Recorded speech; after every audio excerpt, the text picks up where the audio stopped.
Hola y bienvenido a Learn Spanish en SpanishDict.com. Soy Paralee Whitmire y soy tu profesora. Hoy aprenderás las diferencias entre por y para, como destination, salgo para Grecia mañana. Exchange, pagué $15 por estas botas. Y mucho más. ¡Vámonos!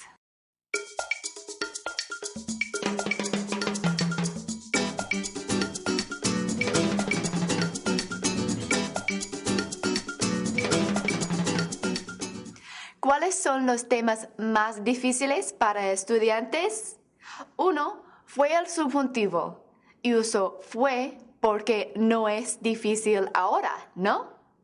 El segundo es ser y estar, que ya aprendiste también.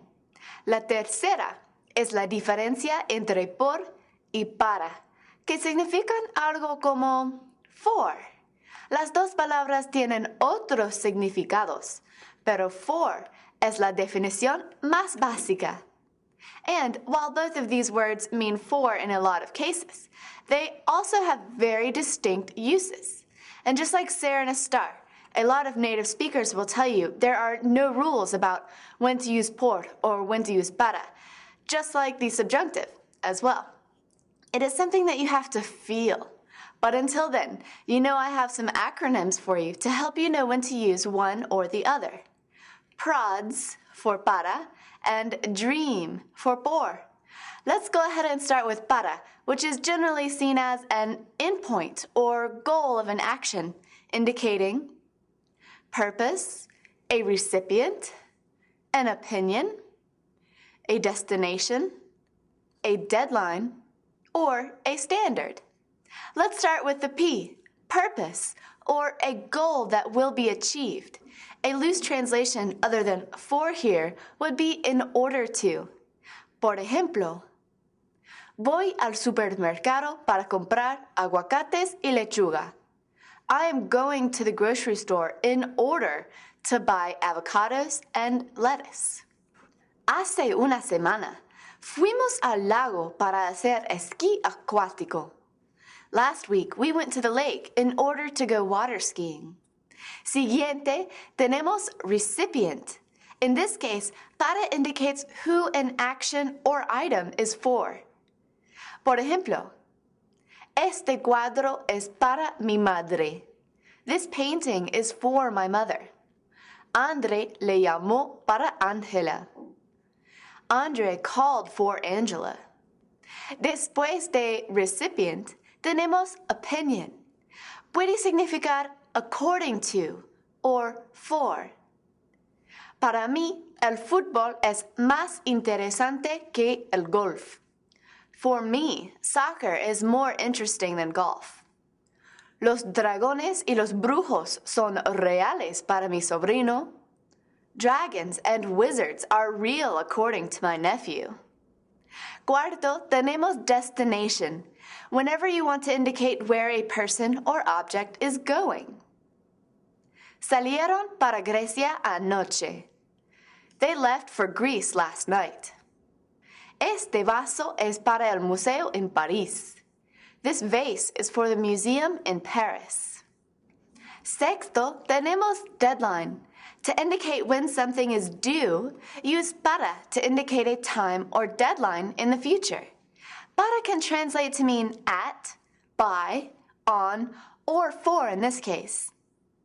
Nuestra cita es para las 9:30. Our meeting is at 9:30. El festival es para el sábado. The festival is on Saturday.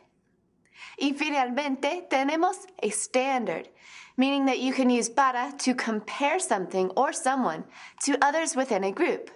Por ejemplo, para una tortuga es muy rápida. For a turtle, he is very fast. Esta es muy deliciosa para una salchicha barata. This is very delicious for a cheap hot dog. Qué bien, es todo para. Purpose, recipient, opinion, destination, deadline, and standard. ¿Estás listo para por? Me gusta usar el acrónimo DREAM. Duration, reason, emotion, exchange, and mode of communication or transportation. Empezamos con de, duration, when you want to describe for how long something takes to happen. Por ejemplo, jugamos al juego de mesa por 2 horas. We played the board game for 2 hours. Estuve en el baño de burbuja por 30 minutos. I was in the hot tub for 30 minutes. Después tenemos reason or motive. Use por to give a reason for why something happened. Y puede significar because of. Por ejemplo, por su amor de animales, es vegetariana. Because of her love for animals, she is a vegetarian. Pedí más comida por el número de gente que vino. I ordered more food because of the number of people who arrived. Tercero, tenemos emotion. Use por to describe the emotion you have for someone or something. Tengo tanto amor por ti. I have so much love for you. Siente celos por esa estrella de cine. She is jealous of that movie star. Cuarto, tenemos exchange. Por expresses the idea that one thing is given in exchange for something else. This includes any purchases using money, since you're exchanging money for the item. Por ejemplo, compré el celular por $80. I bought the cell phone for $80. Te daré mi galleta por tu pastelito. I'll give you my cookie for your cupcake. Y finalmente tenemos mode. Mode of communication or mode of transportation or movement. Use por to describe the manner in which something or someone travels. Por can mean through, by, or on.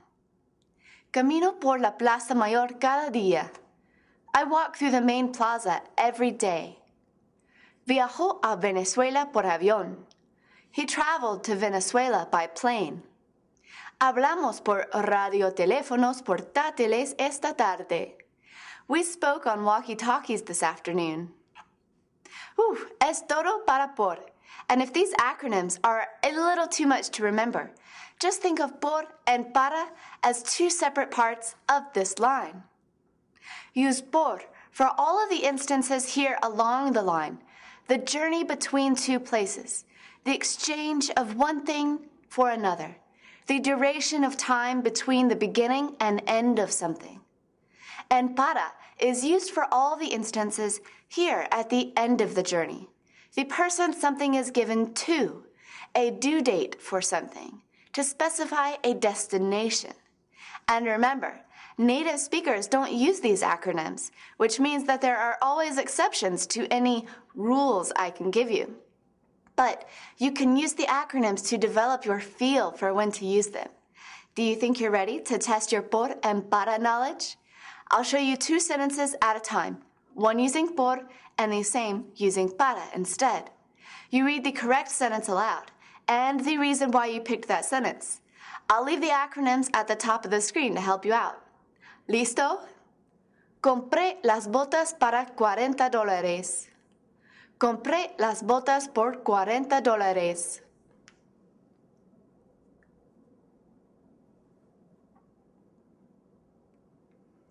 Por, because it is an exchange, money for boots. Viajamos para Grecia mañana. Viajamos por Grecia mañana.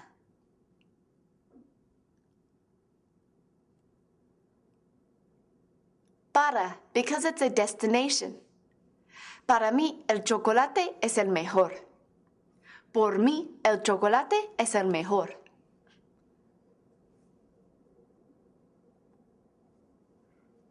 Para, because it's my opinion. Corremos para el parque cada mañana. Corremos por el parque cada mañana.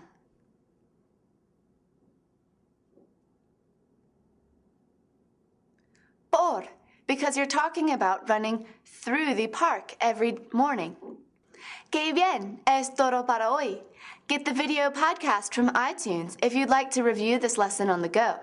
You can also see a written explanation of the differences between por and para in the grammar section of the reference page at SpanishDict.com/reference.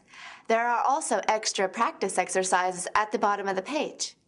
You can review the vocabulary in this lesson at SpanishDict.com/learn for all the flashcards, the quizzes, the writing and speaking assignments, the forum, and video chat. As always, everything at SpanishDict.com is completely free, so check it out. Until next time, hasta luego y adiós.